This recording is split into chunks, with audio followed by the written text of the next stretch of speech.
Prolongation contrat Aliou Cissé, le ministère des Sports ignore la Fédération sénégalaise de football.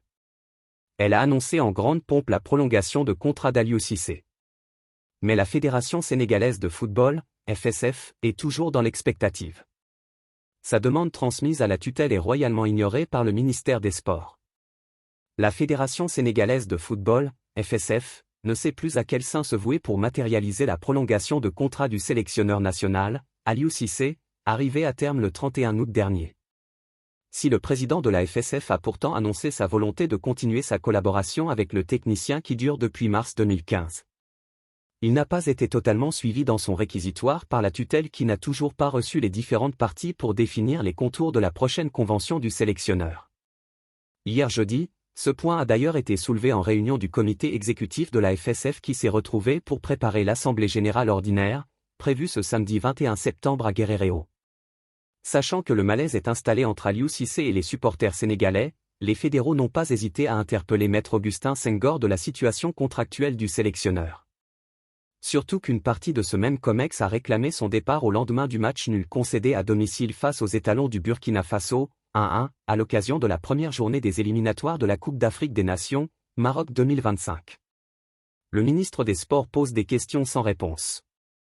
En guise réponse à ses collègues du COMEX, le président de la FSF a informé avoir saisi la tutelle pour la validation d'une prolongation d'au moins 1 an supplémentaire du contrat DL Tactico. D'après Augustin Senghor, le ministère des Sports avait dans un premier temps donné son aval, mais sa position aurait peut-être changé.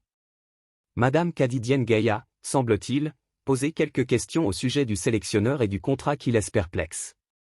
Le président de la FSF a tout de même rappelé que, même si aucun document n'est pour l'instant signé, il y a une reconduction tacite dudit contrat. On n'est pas sûr que la tutelle nous suive dans notre démarche de reconduction du sélectionneur puisqu'elle sait qu'il y a un désamour total entre le public sénégalais et l'équipe nationale. Jusqu'ici le ministère ne nous a pas répondu clairement. Aujourd'hui, le contexte n'est pas favorable et nous le savons tous, soufflent quelques membres du comité exécutif interpellés sur la question. Mayacine Mar défend Cissé et prend un sacré coup. Au cours des débats durant la réunion du COMEX, des fédéraux ont même demandé des explications à Mayacine Mar sur le changement subi et radical du système de jeu des Lions.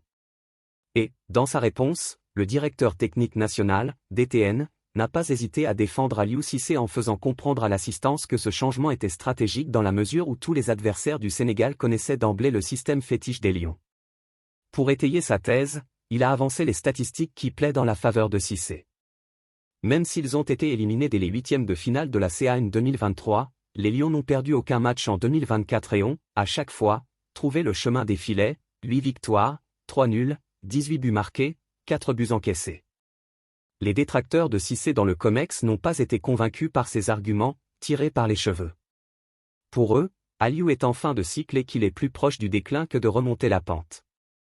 Que dit le contrat de Cissé ? Aliou Cissé, au poste depuis mars 2015, a signé son dernier avenant de contrat le 7 novembre 2022 à quelques jours de la Coupe du Monde jouée au Qatar. À son article 2, il est précisé que le contrat de l'entraîneur qui devait prendre fin au 31 août 2022 est, en vertu du présent avenant, prorogé d'un commun accord jusqu'au 31 août 2024.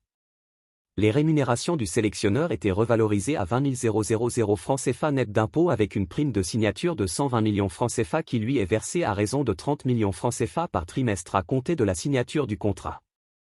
Dans l'article 4 du contrat, les objectifs fixés au sélectionneur en son temps étaient de qualifier l'équipe du Sénégal en quart de finale de la Coupe du Monde Qatar 2022, de qualifier le Sénégal à la Coupe d'Afrique des Nations de football, Côte d'Ivoire 2023 et de conserver le titre de champion d'Afrique des Nations de ladite compétition. Dernier point qu'il n'a pas été réussi. L'avis du directeur de la haute compétition.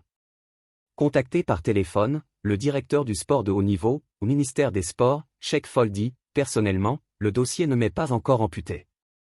Mais il faut rappeler que le choix des sélectionneurs revient aux fédérations concernées. Étant la tutelle, le ministère des Sports peut donner des orientations en tant que payeur. Peut-être que le dossier d'Aliou Cissé est géré directement par l'autorité elle-même. En ce qui concerne mon département, nous ne l'avons pas encore reçu.